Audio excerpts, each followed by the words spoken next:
Eu, em primeiro lugar, queria saudar a vossa presença. Eu nunca estive nesta sala, é a primeira vez que estou, portanto, para mim é emocionante estar aqui hoje. Ao entrar para aqui, passei pelos Passos Perdidos, está ali uma peça prateada, que eu não sei se por acaso repararam, que é uma escultura que ganhou o primeiro prémio na Bienal de Cerveira e que é muito engraçado, porque é um tanque que se transforma em casa. Eu acho que é uma boa metáfora do que eu estou a tentar fazer aqui. Transformar aquilo que os tanques de Abril nos trouxeram em casas. É isso que a gente gostaria de conseguir fazer. Eu vou tentar estruturar a minha apresentação em 2 pontos. O primeiro, responder a 5 perguntas que eu própria vou colocar e vou tentar responder, e para estimular as vossas. E o segundo ponto é um resumo da estrutura do diploma para vocês perceberem os seus conteúdos. Portanto, as 5 perguntas que eu selecionei foram estas. Porquê uma lei de bases da habitação e porquê só agora? Primeira pergunta. Porquê uma lei de bases da habitação? Todos os direitos sociais da Constituição já a têm há muitos anos. A habitação nunca teve, talvez por isto que o Carlos César disse, porque 2% da habitação é pública e 98% é privada. É muito difícil garantir um direito fundamental quando os recursos que existem para lhe responder têm esta distribuição. E talvez por isso nunca tenha sido possível fazer. Mas entendemos que é necessário por uma razão simples. Há o artigo 65 da Constituição, que eu não vou reler, mas todos podem ver, que diz várias coisas muito importantes, que todos têm que ter uma habitação de dimensão adequada, que preserve a intimidade familiar, que o Estado tem uma série de incumbências, entre elas construir habitações sociais, estimular a construção privada com subordinação ao interesse geral, apoiar as iniciativas das populações e uma coisa extraordinária que está na Constituição, o Estado adotará uma política tendente a estabelecer um sistema de renda compatível com o rendimento familiar. Penso que hoje em dia, do conhecimento que tem da realidade, não é isto que está a acontecer. Portanto, entre a Constituição e a realidade, tem que haver uma lei enquadradora onde as várias iniciativas dos vários governos possam encaixar-se e encontrar o seu papel. No fundo, as políticas de habitação, isto é um grande puzzle. E nós não resolvemos o puzzle só com uma peça, temos que ter as várias peças. E nunca houve nenhum diploma em Portugal a dizer quais eram essas peças e como é que elas se encaixavam. Esse é o objetivo desta lei de bases. Além da Constituição, lembrar que Portugal tem compromissos internacionais que nem sempre cumpre, já tem tido até condenações no Tribunal Europeu dos Direitos do Homem. Compromissos internacionais com o direito à habitação, expressamente. Uma das condenações que teve no Tribunal Europeu está relacionada com a questão do acesso da população cigana à habitação. Portanto, há aqui matéria em que nós temos protocolos assinados, convenções aprovadas e que não estamos a cumprir. E, portanto, além da Constituição, temos esses compromissos internacionais que fazem com que o direito constitucional não seja só para os portugueses, mas para todas as pessoas que habitam o Estado português, porque estamos obrigados a esses compromissos internacionais das Nações Unidas e do Conselho da Europa. Em que ponto é que nos encontramos hoje? É o que seria a terceira pergunta. Portanto, a primeira, porque é uma lei de bases, a segunda, o que diz a Constituição, e agora, em que ponto nos encontramos? Lembrar só 2 ou 3 indicadores. Sabemos que cerca de 75%, um pouco menos, das habitações portuguesas é casa própria, e só o resto é que é arrendamento. Há 40 anos atrás não era nada assim. Mas muitas vezes não se acrescenta um dado fundamental. É que desta parte da população dita proprietária, metade estão a pagar hipotecas aos bancos. Portanto, não são propriamente proprietários já definitivos das suas habitações. Estão a pagar hipotecas. Eu costumo dizer, na minha maneira de me exprimir, que sou arquiteta, não sou jurista, são inquilinos do banco. Não são propriamente proprietários por enquanto. É preciso ter isto em conta para não se dizer que Portugal não tem problema da habitação porque tem 75% de proprietários. Não é bem assim. Segundo número, e é conhecido vosso e é recente, o levantamento tornado público pelo Governo há muito pouco tempo identificou mais de 26 mil, cerca de 26 mil famílias com carências graves habitacionais urgentes. Estamos a falar só daquilo que o Governo identificou a partir do que os municípios disseram, e nem todos os municípios responderam. Agora, se nós juntarmos a estes números as pessoas que vivem em bairros precários, e a comunicação social constantemente nos traz notícias desses bairros, as pessoas que vivem em territórios de baixa densidade, isolados, e as tragédias do ano passado bem nos mostraram as necessidades que essas pessoas têm. Se juntarmos isto tudo, a nossa carência, em termos quantitativos e qualitativos, é bastante maior. No entanto, nós temos um problema. É que nós tínhamos, no censo de 2011, 735 mil casas vazias. Ou seja, isto já não estamos como no 25 de Abril. No 25 de Abril faltava 500 mil de casas em Portugal. Havia mais famílias do que casas. Nós agora temos mais casas que famílias. Portanto, assim, rapidamente pode-se dizer, não temos problema, temos mais casas que famílias. Temos problema sim, porque as casas nem estão onde as pessoas precisam delas, nem todas estão disponíveis, nem são ao preço que as pessoas querem e muitas vezes não estão em condições. Portanto, temos recursos, temos carências, temos possibilidade de dar resposta, mas é preciso fazer aqui muitos ajustamentos. Além disso, também sabem que estamos com mudanças vertiginosas nos centros urbanos, os problemas que agora ultimamente se fala, a gentrificação, a turistificação, isso também está a criar pressão na habitação. Temos o valor das rendas a subir vertiginosamente, também por razões externas e internas. Não vou agora aqui discriminar essas razões todas, mas conhecem-nas. E, finalmente, temos um fenómeno que é um bocadinho o reverso da medalha, ou seja, apostámos muito em reabilitação urbana e estamos na volta a ter as consequências perversas de uma reabilitação urbana que valoriza o imobiliário e sem que isso necessariamente se traduza em contrapartidas para as populações. É bom que o imobiliário seja valorizado, mas a reabilitação urbana tem que ser equilibrada para não dar depois efeitos perversos, nomeadamente a tal gentrificação que há pouco falei. Quarta pergunta. Então, e o Governo o que é que está a fazer? O Sr. Presidente do Grupo Parlamentar já disse, o Governo lançou a nova geração de políticas de habitação, foi apreciada no Conselho de Ministros de 4 de outubro do ano passado, foram lançadas já uma série de medidas. As prioridades que o Governo tem estado a trabalhar intensamente e a uma velocidade também muito vertiginosa são, sobretudo, as famílias com mais carências. Portanto, o programa Porta de Entrada, que foi logo o primeiro a ser aprovado para as situações de emergência, o programa Primeiro Direito, que vai ser, já foi tentado a ser falado, mas vai ser aprovado nos próximos dias para as pessoas que estão com carência. Um programa importante para dinamizar o arrendamento acessível, com uma série de mecanismos de redução de risco e, entretanto, também mecanismos para a diminuição da reabilitação urbana. Tudo isto está a ser feito. Põe-se aqui a questão, e é a minha quinta pergunta, mas afinal de contas o que é isso da habitação acessível? Toda a gente fala em habitação acessível, temos conceitos diferentes, a gente vai para a imprensa internacional, só ouve falar em affordable housing, em tudo o que é sítio, desde Nova Iorque a Paris, passando por todos os países da OCDE, habitação acessível. Habitação acessível significa, que eu pus na minha lei, fui buscar, depois vão ver isso no preâmbulo, fui buscar o conceito, a legislação portuguesa de 1944. A habitação acessível não é um conceito novo. A habitação acessível significa a habitação que as famílias podem pagar. É tão simples quanto isto. Portanto, não vamos entrar agora a dizer aqui qual é a percentagem do rendimento que pode ser para a habitação, mas é aquilo que as famílias podem pagar. Agora, há um número, que é uma estatística europeia, que eu quero que retenham. Quando a despesa que a família tem em habitação é superior a 40%, considera-se que a família está em sobrecarga de despesas com habitação. Em Portugal, a percentagem de famílias em sobrecarga é mais de 1/3 das famílias portuguesas. É bom ter isto presente. Mais de 1/3 das famílias portuguesas estão a pagar em habitação mais do que o 40% dos seus rendimentos, ou seja, estão em sobrecarga, estão em sofrimento com as despesas de habitação. Estamos a falar de mais de 1/3 das famílias portuguesas. É muito. O objetivo deste Governo é baixar esse cerca de 35% para 27% em 5 ou 6 anos. Isso exige um grande esforço e daí a necessidade destes programas e destas medidas. Eu agora ia rapidamente explicar como é que o diploma se estrutura. Ele tem 9 capítulos. O primeiro capítulo é mesmo só explicar o que é o direito à habitação. Neste capítulo há uma coisa importantíssima, que é a noção de função social da habitação. Registrem isto. As pessoas têm direito à propriedade privada, com certeza, mas a habitação também desempenha uma função social, porque é um direito fundamental. Portanto, isto fica aqui salvaguardado. E prevemos a possibilidade de um mecanismo que está previsto na Constituição, mas nunca foi utilizado para a habitação, que é o mecanismo de requisição temporária das casas que estejam devolutas sem justificação. Uma requisição temporária, mediante uma indemnização, claro, como é óbvio, mas por um tempo o Estado requisita, paga X, seja o Estado ou seja o município, paga X à pessoa que é dona ou às pessoas que são donas, e durante aquele tempo ela é utilizada e depois é devolvida ao fim do período da requisição. Isto pode ajudar a que muita da habitação que está vazia possa ser usada, mesmo que esteja à espera de decisões importantes que, entretanto, não aparecem. O segundo capítulo fala da habitação e do habitat. Eu uso a palavra habitat, palavra latina, porque é o conceito das Nações Unidas para as políticas de habitação. A palavra é habitat em termos internacionais e, portanto, eu usei essa palavra aqui na lei, introduzo-a na lei portuguesa, significa o que está à volta da habitação. Portanto, a habitação não é só a casa. Qualquer um de vós tem a experiência, quando uma pessoa procura uma casa, não é só a casa que lhe interessa. Onde é que fica? Que transportes é que tem? O que é que se passa à volta? Se há jardins, se há escolas, se há isto, se há aquilo. Enfim, tudo isso se conta. Portanto, é preciso falar do habitat, das condições do habitat, da valorização do habitat. Dizer-vos que distinguimos aqui no habitat o habitat urbano e o habitat rural. Esta não é uma lei só para as cidades.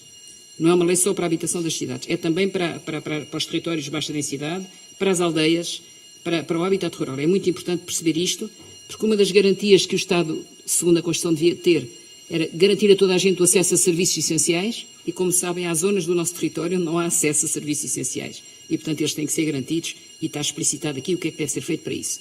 Passamos ao capítulo 3º, que tem a ver com os agentes, portanto, quem é que faz a política de habitação.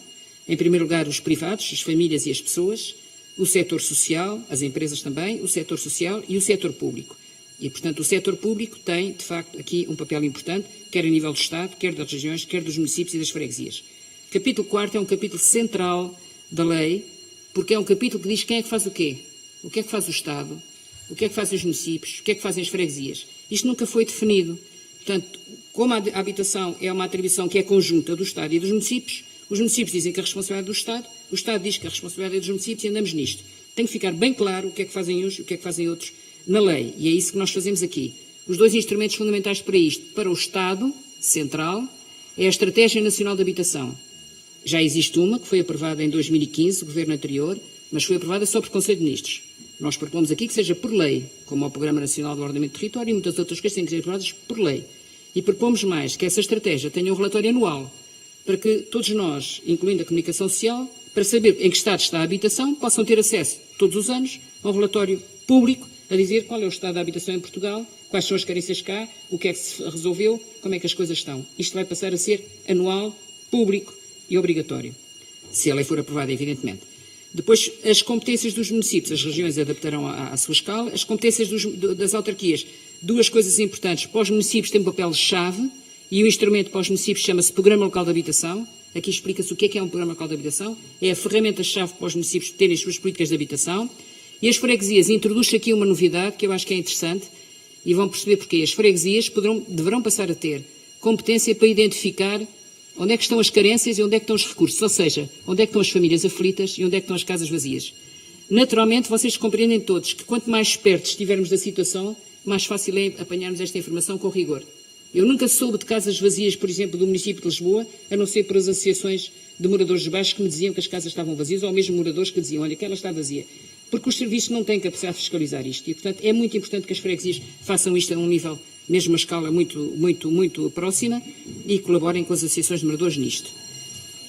A última coisa que eu queria dizer neste capítulo é que, para o Programa Local de Habitação, nós prevemos aqui uma medida de urgência, que é uma chamada deliberação fundamentada, ou seja, a Assembleia Municipal, se o município estiver numa situação de declínio demográfico, ou de falha de mercado, ou de déficit habitacional grave, pode propor à Assembleia Municipal uma deliberação fundamentada, explicando porque é que isso está a acontecer e propondo uma série de medidas que esta lei prevê que permitem agilizar a intervenção municipal, incluindo facilidades em financiamento, flexibilização do endividamento municipal e outras coisas. Portanto, isto é importante perceber-se, não é só uma teoria, são de facto ferramentas concretas. Entramos no capítulo 5º, que é o capítulo dos instrumentos.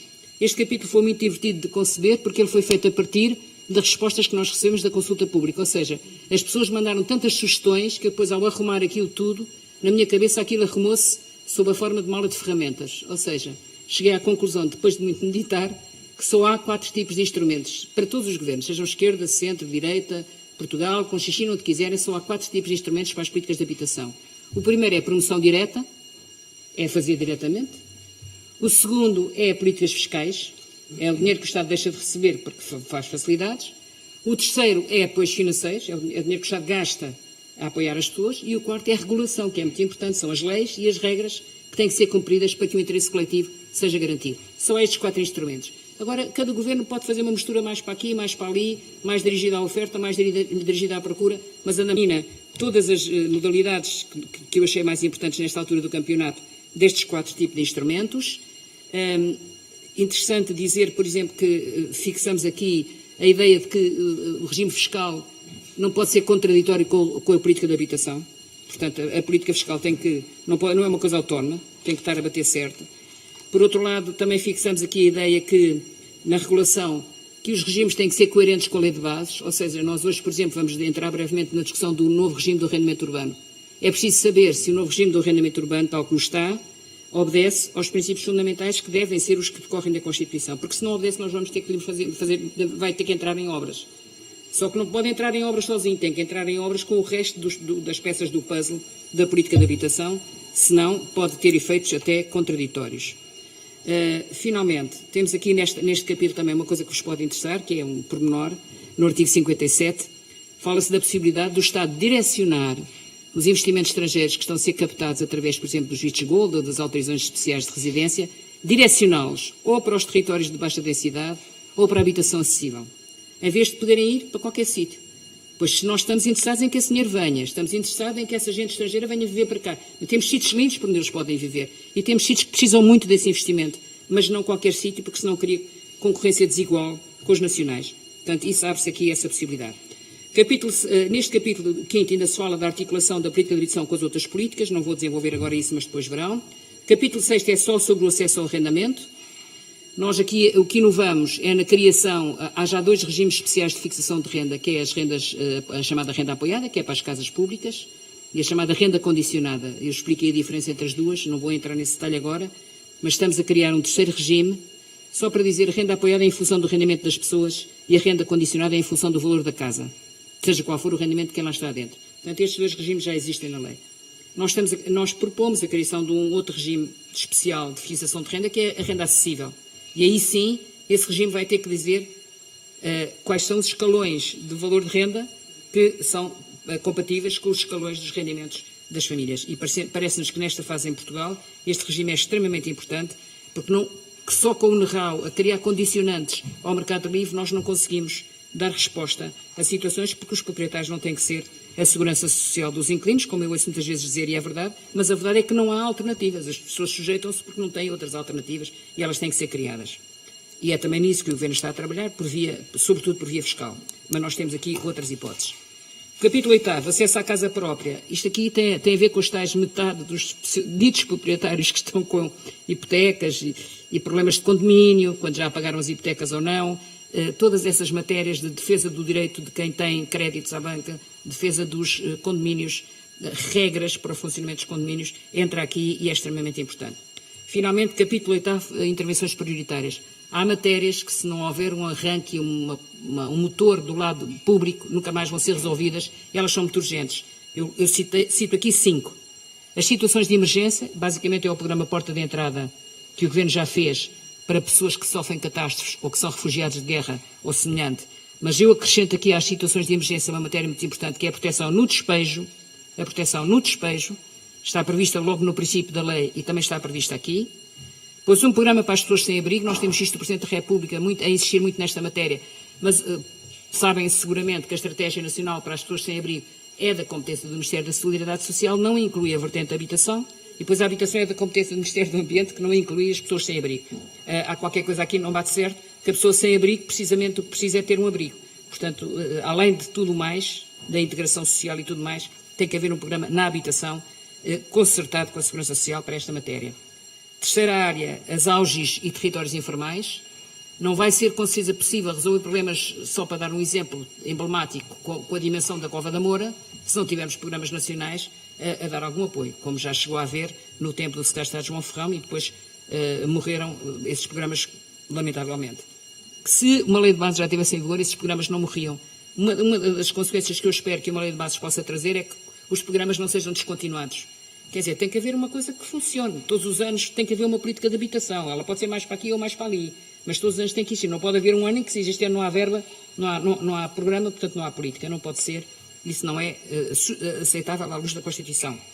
O penúltimo programa prioritário para os bairros, que a gente chama os bairros de intervenção prioritária, que são territórios que estão aqui identificados. Podem ser, por exemplo, territórios do interior, que estão em risco de desertificação, podem ser prioritários. Não estamos a pensar só nas cidades e só na gentrificação, também estamos a pensar no problema para o país e para todos nós, de haver zonas no território em risco de ficarem sem ninguém, e sem ninguém não é só o território não ter lá pessoas, é também ninguém cuidar do território que é nosso, que é do país. E, portanto, tem que haver programas para isso. E, finalmente, uma nota final para um programa específico que nós queremos aqui, que já toda a gente fala nisto há muitos anos, mas nunca se resolveu, que é a célebre história das partilhas de heranças, em que as pessoas não se entendem, quer estejam em tribunal, quer não estejam, e fica tudo parado, à espera que o problema se resolva, às vezes anos e anos a fio, e, entretanto, o bem habitacional não é utilizado por ninguém porque não se entendem os herdeiros. O que nós propomos para este caso é o tal mecanismo da requisição temporária. A gente faz uma requisição temporária, pagamos à herança o que está estipulado na lei pela requisição, enquanto se discutem, e quando acabar o problema estiver resolvido, volta à titularidade de quem tiver definido que é o proprietário definitivo do bem em discussão. Quer haja processo judicial, quer não. Pronto, isto de maneira muito rápida é o essencial do que eu tinha para dizer. Só uma palavra final para vos dizer. É a minha esperança, eu já tenho 70 anos, estava cá quando foi a Constituição, portanto já podem ver fiz o caminho todo desde o artigo 65 até agora. A minha esperança é que um projeto de lei como este seja bastante discutido e, sobretudo, que ele permita que as jovens gerações tenham uma política de habitação como deve ser. Porque é inadmissível, é esta a minha última palavra, é inadmissível nós termos a geração mais qualificada de sempre, que é simultaneamente a que tem mais dificuldades para se encontrar uma estabilidade no emprego e, ao mesmo tempo, para encontrar uma habitação decente para constituir a sua autonomia. Portanto, se um país não consegue proporcionar autonomia à sua geração jovem, eu pergunto que futuro é que nós temos. Para mim já não vai ser que já tenho a minha casa, tenho o problema resolvido e já não vou criar família nesta fase do campeonato. Mas para os meus filhos, para os meus netos, para vocês, para os vossos filhos, enfim, para os que vêm aí, é fundamental que a gente assente pés numa coisa com princípio, meio e fim, que possa ser discutida, que possa ser aprovada e que faça realmente jus ao 25 de Abril, aos valores do 25 de Abril, ao paz, pão, habitação, saúde e educação, como dizia o Sérgio Godinho. Por aqui me fico.